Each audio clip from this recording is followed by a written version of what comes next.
বৃষ্টি ভেজা নতুন একটি সকালে আমার প্রিয় বন্ধুদের জানাই সুপ্রভাত। তো আমি মুনমুন গ্রাম থেকে প্রতিদিনের মতন ছোট্ট ছোট্ট একটা করে ভিডিও নিয়ে আসি। আজকেও তোমাদের জন্য একটা ভিডিও নিয়ে এসেছি। তবে অন্যদিন যেমন আমার সংসারের কাজ কর্ম এটা ওটা শেয়ার করি, আজ ভিডিওটা একটু আলাদা বানাচ্ছি। আশা করছি আজকের ভিডিওটা তোমাদের সবার ভীষণ ভালো লাগবে, তাই পুরো ভিডিওটা দেখার জন্য অনুরোধ করছি। তো দেখো, অনেকক্ষণ তোমাদের সাথে বক বক করলাম, আর এদিকে জানো তো আমি সকালবেলার কিছু কাজকর্ম শেষ করে চলে এসেছি বেল গাছের নিচে। আসলে এই জায়গাটা না একটু আলাদা। অন্যদিন তোমরা আমাকে আমার বাড়ির মধ্যেই দেখতে পাও, আর আজকে আমি এসেছি একটা দিদিদের বেড়া দেওয়া আছে যে ঘরটা তার বাইরে, মানে বেড়ার পরেই রয়েছে একটা বেল গাছ। সেই বেল গাছের পাতা নিতে এসেছি, আর এসে দেখি আরেক কাণ্ড। যখন আমরা শিবরাত্রি পুজো দিই তখন বেলপাতা খুঁজে খুঁজে কোথাও একটা বেলপাতা পাই না। আর এখন জানো তো, বেলগাছের গোড়াতে দেখছি বেশ অনেকগুলো ডাল কচিয়েছে। আবার সেই ডালে এত সুন্দর কচি কচি পাতা, মানে একটাও যে বাদ দেব পোকা সেরকম না, প্রত্যেকটা পাতাই ভীষণ সুন্দর। আর বেলপাতাতে একটুও কিন্তু খুঁত থাকা চলে না, তাহলে সেই তিনটে পাতার একটুতে যদি খুঁত থাকে সেই পাতা কিন্তু দেওয়া যায় না। তাই একদম তিনটে পাতাই যদি নিখুঁত থাকে তবেই সেই বেলপাতাটা পুজোয় দেওয়া যায়। তো আমি না এদিক ওদিক করে চিন্তা করেছিলাম প্রথমে যে কি করে বেলপাতা পারবো, কিন্তু এখানে এসে দেখি অন্যরকম ব্যাপার। এত বেলপাতা হয়েছে গাছের গোড়াতে যে আমাকে আর ওপরের দিকে হাতেই বাড়াতে হচ্ছে না। এই বেলপাতাটা কী জন্য তুললাম আশা করছি তোমরা সবাই বুঝতে পারবে পুরো ভিডিওটা দেখলে।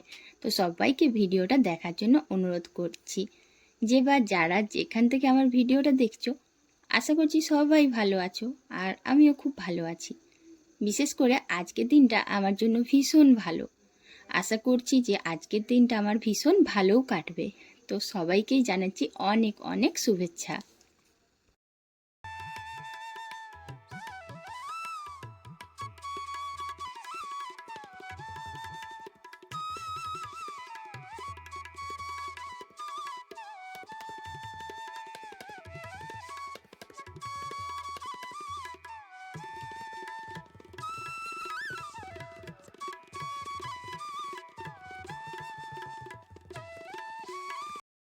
এখন জানো তো কয়েকটা দিন এমন সমস্যা হচ্ছে যে ঘুম থেকে উঠলেই পায়রাগুলোকে চাল দেব তা না, কারণ পায়রাগুলো না এখন আর সকালবেলায় আসে না। তাই যখন আসে আমি সেই সুযোগটা একটু দেখে রাখি, তখনই চাল দিই। তোমাদের সাথে আজকে যে ব্লগটা শেয়ার করছি সেটার কারণ হচ্ছে এটাই। আজকে সংসারের কাজ নয়, আজ আমি একটু পুজো দিতে এসেছি মন্দিরে। আর আজকে কিসের পুজো সেটাও বলে দিই। আজ হচ্ছে মা শীতলার পুজো। আর মা শীতলাকে সন্তুষ্ট করলে তবেই কিন্তু আমাদের রোগ জ্বালা সমস্ত দুর্দশা থেকে আমরা মুক্তি পাব। হ্যাঁ, আমরা এইভাবেই কিন্তু দেবদেবীদের পুজো অর্চনা করে নিজেদের মনকে শান্ত রাখি আর তাদের আশীর্বাদ গ্রহণ করি। এই যে মন্দিরটা দেখছো, এটা আমাদের পাড়ার মন্দির।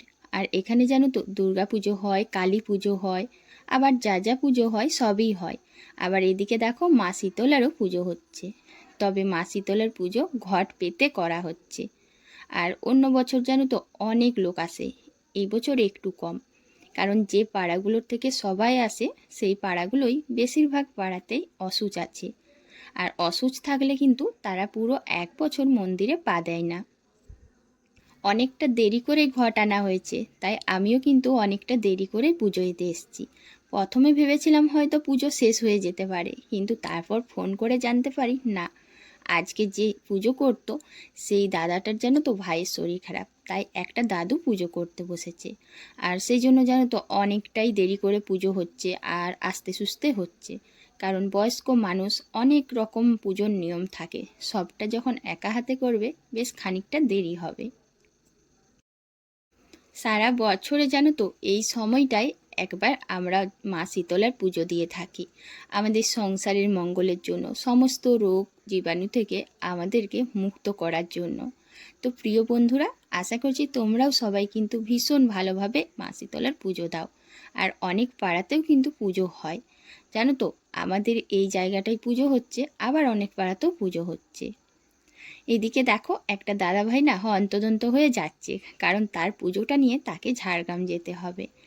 আর কয়েকজনের যেন পুজো হয়ে গেছে যারা আগে আগে দিয়েছে। তো আমারও পুজো হয়ে গেছে, এখন আমি ওই যে ছোট ছোট বাচ্চাগুলো দাঁড়িয়ে রয়েছে তাদেরকে প্রসাদ দিচ্ছি। আমরা পুজো দিয়ে মনের থেকে অনেক শান্তি পাই, কিন্তু তার থেকেও বেশি শান্তি পাই কখন বলো তো, যখন মন্দিরে অনেক ছোটোখাটো বাচ্চা বয়স্ক মানুষদের হাতে একটু প্রসাদ তুলে দিতে পারি। এটা মনে হয় যেন পুজোটা আমার সার্থক হয়েছে। এখন যেন আমি মা শীতলার আশীর্বাদ গ্রহণ করতে পারলাম, তিনি যেন আমার ওপর আশীর্বাদ করেছেন। পুজো দিয়ে আস্তে আস্তে বেশ অনেকটাই বেলা হয়েছিল, বলতে পারি দুপুরবেলা প্রায় পেরিয়ে গিয়েছিল। আর যেন দুপুরের পর কিছুক্ষণ যখন হয়েছে, প্রায় বিকেলটা 5টা 5:30 এরকম, ঠিক তখনই সঙ্গে সঙ্গে চলে এসছে বৃষ্টি। আর এত বৃষ্টি হয়েছে কি বলবো, বৃষ্টির পরেই যেন তো লাইন আসতে সঙ্গে সঙ্গে জল ধরেছি, কারণ বৃষ্টি থামার পরেও মেঘটা ভীষণ কালো ছিল। আর আমাদের গ্রামে গঞ্জে যেন তো এটাই একটা সমস্যা, যদি লাইন না থাকে চারিদিক অন্ধকার ঘুটঘুটে থাকে, কিন্তু জল, সেই জল কোথায় পাবো? আর এখন তো টিউবওয়েলও নেই, তাই তাড়াতাড়ি করে বৃষ্টি আসার আগে আর একটু জল ধরে নিলাম। যেহেতু আজকে মা শীতলের পুজো দিয়েছি, তাই মা শীতলের পুজোর দিনে আমি কিন্তু আর কোনো পোড়া খাবার খাবো না, মানে রুটি খাবো না, তাই সবার জন্য একটু পরোটা বানিয়ে নিয়েছি। আবার জানো তো পরোটা আমাদের এখানে 3 কোণে হয়, কিন্তু আমি গোল গোল পরোটা পছন্দ করি বলে একটু গোল গোলেই করে নিলাম। তো প্রিয় বন্ধুরা, এতক্ষণ পর্যন্ত যে বা যারা আমার ভিডিওটা দেখছিলে, আশা করছি তোমাদের নিশ্চয়ই ভালো লেগেছে। কেমন লেগেছে একটু প্লিজ কমেন্ট করবে।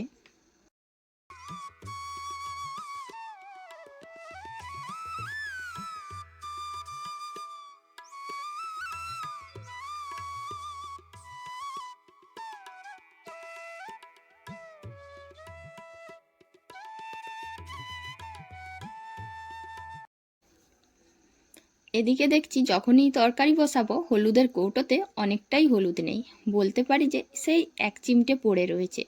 তাই চটপট একটা হলুদের প্যাকেটে নিয়ে চলে এলাম, কারণ হলুদের কৌটো না একদমই ফাঁকা করতে নেই।